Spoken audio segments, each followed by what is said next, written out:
Who dare disturbeth the dwelling of the infamous Meat Man? Cried a voice from inside the dilapidated cottage as all of us exited our vehicles. Cut the shit, Frederick. We all know it's you, Duncan said dispassionately. The cock-sucking motherfucker. Hang on, I'll be right out. Just let me get dressed, Frederick said from behind the door before his emergence. Standing before us was a wraith of a man with the grace and bearing of a geriatric muppet, donned in a stained wife-beater and complimentary meth teeth and mold-infested underpants. His Peppa Pig slippers were an odd touch, but they added character. Alright, what the fuck do you guys want? To put a stop to whatever it is you've been planning lately, by any means necessary, Lance said with determined severity. Huh? Frederick asked, clearly baffled. You realize I've been out of the game for years, right? Look, the guy you want is the apple, okay? The apple? I asked. Yeah, man. Desperation dripped from his words. It was always the apple. You know what I mean? Look, don't get me wrong, he and I were always into the same shit, but he was always the point man, you know? I was just happy enough to go along. But wasn't the Happy Appy puppet destroyed by Mr. Yakovlev like decades ago? Vivian asked. Oh, come on, that guy's a bullshit artist and you know it, Frederick yelled with a previously absent vigor. He just made that shit up to make himself look like some grand hero. Happy Appy is alive and well, and apparently up to no good, seeing as you're all here bugging me about it. In that case, where might we find this apple man? Ivar asked. Well, a few months ago he was talking a big game about blowing something up from a trap house in the northernmost point of Moosehead Lake. He asked if I wanted in, but I'm way too old for this shit, as you might be able to tell, so yeah, that's what I know. Do with that whatever the hell you want. Well, I appreciate your being so forthcoming, Duncan said before discharging a handgun and blowing Frederick the fuck away. What the fuck was that for? I asked in shock. What? We got what we needed, Duncan replied with a shrug. So you just kill him in cold blood? I retorted. I know, Duncan said sarcastically. If only that withered piece of whitened, crusty dog shit shared your scruples when it came to the children he tortured to death for kicks. Maybe then he might be able to live out whatever miserable months he had left in this little misery cocoon he jizzed out for himself. But it is the imperative of us, the living, to march ever forward. And with that we did, making our way to the north of Moosehead Lake without incident.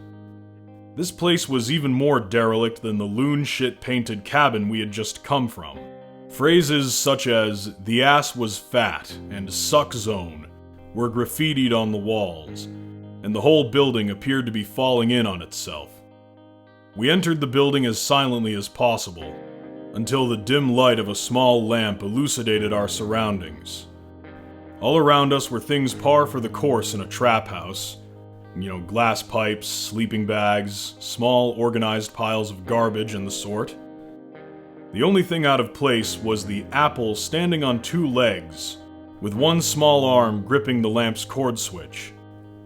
Even stranger was the fact that it had a face, one that was now glaring at us.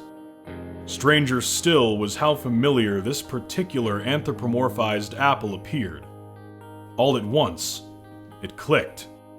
"Wait a minute," I said, with admittedly starstruck astonishment. "You're the Applejack's cuck!" The strange apple creature then sighed with a defeated look about him. "That's right, kid. I'm the Applejack's cuck." I think this might make a bit more sense if I provide the context for my loose familiarity with our new enemy. Back in the mid-90s, there was an ad campaign for Apple Jacks that involved an animated apple competing with an animated cinnamon stick. In these ads, the cinnamon stick would always come out on top, humiliating the apple at every turn. Some people swear up and down that this particular campaign started a decade later, in the mid-2000s, but I'm pretty sure that's just one of those Mandela effect things. In any case, that ad campaign had been going through a bit of a recent pop cultural revival. Mostly just people making memes and jokes at the Apple's expense, eventually granting him his now most recognized moniker, the Applejack's Cuck. You have any idea what it's like to live like that? Being famous for living in the shadow of another man? That's what drove me over the edge all those years ago. I mean, there was always something there, a desire to see it all burn. I guess people not taking me seriously sort of made it all okay in the end. That, and the fact that I was incorporating it into my art. The murders, 9/11, that tsunami in Indonesia. All me. All footage for happy motherfucking happy. I was kind of astounded by everything I had just heard and experienced to this point. My ex-girlfriend being a superhuman serial killer is something I can kinda wrap my head around at this point. This whole situation was another matter entirely. Desperately, I grasped at the only straw available to me. Guys, did this talking apple actually do 9/11? All nodded in unison. At first, we believed forensic to have been responsible.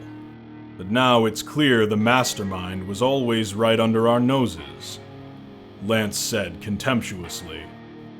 Hey, don't stroke me off for any more than I deserve, Mr. Appy said, cutting Lance off.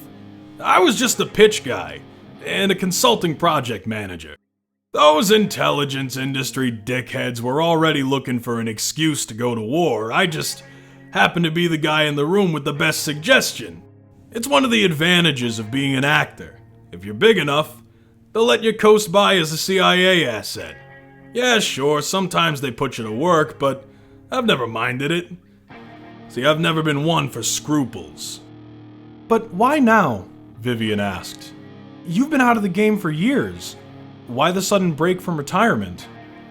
Well, Sideburns over there actually alluded to that earlier, when he mentioned those fucking memes, Mr. Appy spat out. I mean, seriously? After a while, people had finally put it all to rest. You know, the ad campaign ended, people forgot about it. I got my kicks and petty revenge. I thought we were all ready to move on. But then, all of a sudden, out of nowhere, I'm trending on all the socials like never before in my life. And of course, at first, I'm ecstatic. I mean, frankly, I thought it was karma for all the bullshit I had to put up with. I was over the moon. Right up until I started to notice what everyone's calling me.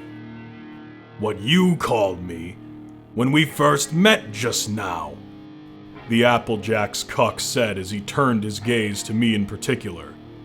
Well, I can't just sit by and let New England white trash like you get the last laugh, can I? Of course not. And that's why I'm gonna perform a little stunt that I've settled on calling 9/11-2. The idea for 9/11-2 is pretty simple, compared to its predecessor by a long shot, and a hell of a lot more effective, I might add. Basically, what I'm gonna do is press this little button attached to the desk right behind me, which will trigger an EMP across the entire fucking continent, plunging all of you shitstains into a new dark age. Yeah, have fun fighting over the last fucking loaf of bread at the grocery store, while you all yuck it up about how much of a cuck I apparently am. Before Happy Appy could utter another word, Duncan shot him several times, though he remained standing and grinned at the man. You seriously think I would divulge my plans to you if I wasn't certain you fucking morons wouldn't be able to kill me? Happy Appy then looked over to another corner of the room. Alright guys, you can come out and kill these dick cheeses now. At that moment, dozens of armed men in uniforms surrounded us. Now that the fog of the initial commotion had since dissipated, I can recall clearly it was Duncan who shot first. However, I'm more surprised I didn't pick up on it at the time.